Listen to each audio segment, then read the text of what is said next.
తిరుపతికి వెళ్ళాలంటే 3 నెలల ముందే దర్శనం టికెట్స్ అండ్ రూమ్స్ ఇవన్నీ కూడా బుక్ చేసుకోవాలి కదండి. అలా లేకుండా మనం ఎప్పుడంటే అప్పుడు తిరుపతికి వెళ్ళేసొచ్చు.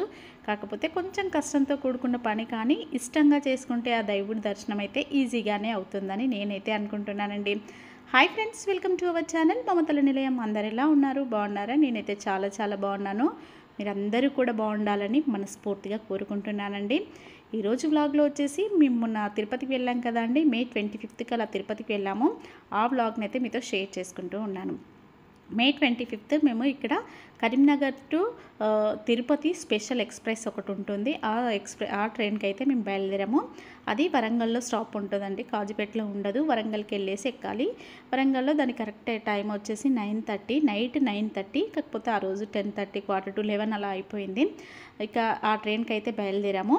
మాకు వచ్చినవన్నీ కూడా పై బెర్త్లే అండి. సో ఎక్కిన తర్వాత అయితే వ్లాగ్ చేయలేకపోయాను. దిగే ముందు అయితే వ్లాగ్ తీసుకున్నాను. ఇంకా ఇక్కడ దిగేటప్పుడైతే మేమందరం మార్నింగ్ 8 o'clock వరకు తిరుపతికి రీచ్ అయిపోయామండి. మేము ఎప్పుడు తిరుపతికి వెళ్ళినా మమ్మల్ని వర్షం ఆహ్వానిస్తూ ఉంటుందన్నమాట. ఎప్పుడు చూడండి, మేము ఎప్పుడు మేలోనే వెళ్తాము. మేలో వెళ్ళినా కూడా ఫుల్ వర్షాలు పడుతూ ఉంటాయి. ఇక తిరుపతి రైల్వే స్టేషన్ ముందు ఇలా విష్ణు నివాసం అని ఉంటుంది కదా అండి. విష్ణు నివాసంకి అక్కడ లోపల నుంచి అయితే బయటికి అయితే వచ్చేసాము. ఇక మా వారు ఆ కింద, తిరుపతి కింద అంటే పైకి ఎక్కకుండా కిందనే ఓ రూమ్ తీసుకుందామనేసి అనుకున్నాము. చెప్పాను కదా అండి, మేము ఆన్లైన్లో టికెట్స్ ఏమీ బుక్ చేసుకోలేదు అనేసి. ఇక ముందైతే ఫస్ట్ కింద ఒక రూమ్ తీసుకుందామనేసి రూమ్ దగ్గరికి అయితే వచ్చేసామండి. ఇక్కడ కింద అయితే చాలా కాస్ట్లీగా ఉంటాయండి. ఈ చిన్న రూమ్కే, ఒక్క రూమ్కే అంటే ఒకటే రూమ్ ఉంటుంది అనుకోండి, అటాచ్డ్ బాత్రూమ్ ఉంటుంది కదా, దీనికి 1200 రూపీస్. ఏసీ రూమ్ అండి. ఏసీ లేకుండానైతే ఉండలేం కదా అండి. అసలే ఇక ఎప్పుడు వచ్చినా మేము ఏసీలోనే ఉంటామండి. నార్మల్గా అయితే పిల్లలు ఉండలేరు. సో ఇక మేము రూమ్కి వచ్చేసరికి 9:30, 10 అలా అయిందన్నమాట. ఇక ఫ్రెష్ అప్ అయిపోయి కిందనే పద్మాక్షి అమ్మవారి టెంపుల్ ఒక 15 minutes అంటే 20 minutes తిరుపతి రైల్వే స్టేషన్ నుంచి ఒక 20 minutes ఉంటుంది. అక్కడ అమ్మవారి ఫస్ట్ అయితే మేము ఎప్పుడు వచ్చినా పద్మావతి అమ్మవారిని దర్శించుకొని గోవిందరాజస్వామి టెంపుల్ దర్శించుకున్న తర్వాతనే టెంపుల్కి అంటే మనం కొండ పైకి ఎక్కుతూ ఉంటానన్నమాట. ఇక ఇక్కడైతే రెడీ అయిపోయాము. రెడీ అయిపోయి కింద అయితే ఫస్ట్ బ్రేక్ఫాస్ట్ చేద్దామనేసి వచ్చేసామనండి. ఇక ఇలా నేను సింపుల్గా చిన్న పట్టు చీర కట్టేసుకొని రెడీ అయిపోయాను. నేను ఎప్పుడు టెంపుల్స్కి వచ్చినా కానీ చీరలే కట్టుకుంటానండి. ఇక తర్వాత అయితే బ్రేక్ఫాస్ట్ చేద్దామనేసి మాకు కిందనే ఆ పైన రూమ్స్ కింద రెస్టారెంట్ అన్నమాట. ఇక్కడైతే మేము ఇప్పుడు తిరుపతికి వచ్చినా ఇదే హోటల్లో లంచ్, బ్రేక్ఫాస్ట్ ఇవన్నీ చేస్తామండి. చాలా టేస్టీగా ఉంటాయి. నాకు ఇంకెక్కడా కూడా నచ్చదు. ఇక మా వారితో నేను వచ్చిందంటే ఖచ్చితంగా మాకు తిండి విషయంలోనే గొడవ వస్తుందండి ఇద్దరికీ కూడా. నాకేమో బయటి ఫుడ్ అంతగా నచ్చదు. ఇక మా వారేమో గొడవ, అందుకే నేను ఎక్కడికి బయటికి తీసుకురాను అనేసి. ఇక ఏం చేద్దాం చెప్పండి, అప్పుడప్పుడు తప్పదు కదా. ఇక నేనైతే రవ్వ దోశ ఆర్డర్ చేసుకున్నాను. అది రావడానికి కొంచెం టైం పడుతుందని చెప్పారు.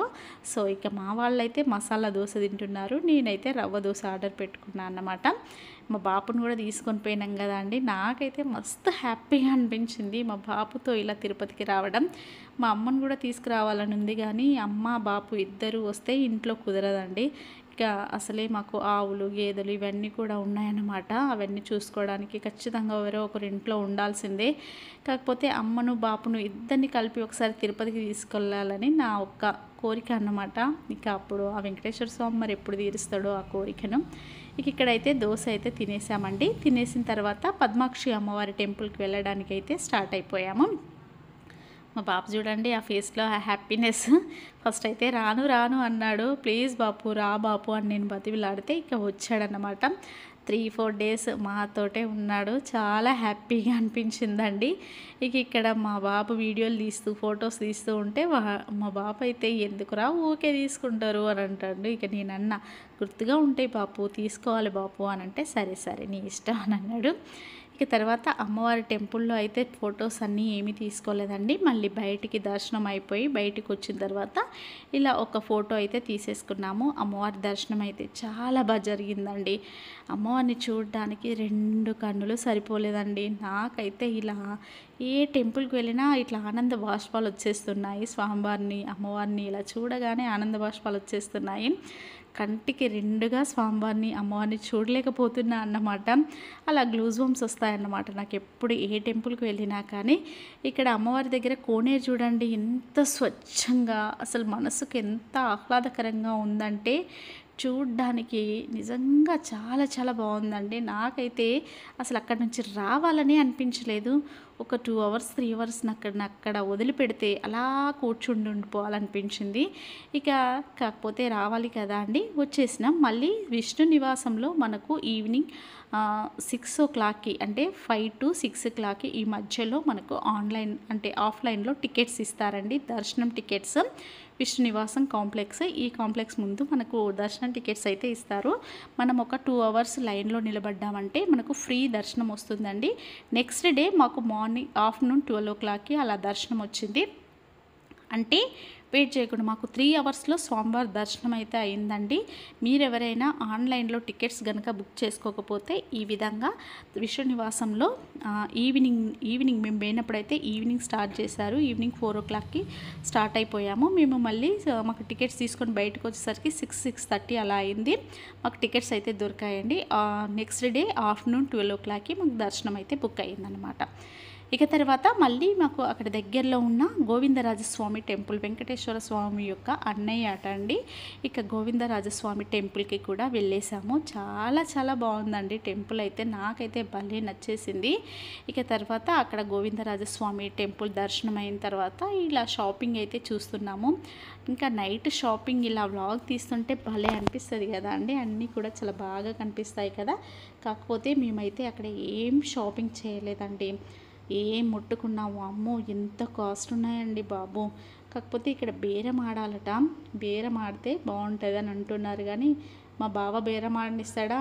వద్దు వద్దు, నువ్వు తీసుకోకున్నా మంచిదే, ఇట్లా బేరం ఆడకు, తీసుకుంటే తీసుకో, వాళ్ళు ఎంత కాస్ట్ చెప్పినా అంత తీసుకోవాలంట, బేరం మాత్రం ఆడకు అంటాడు. నాకేమో కోపం వస్తుంది. మా బావకు నాకు గొడవలంటూ వచ్చేది ఇలాంటి విషయాలలో మాత్రమే.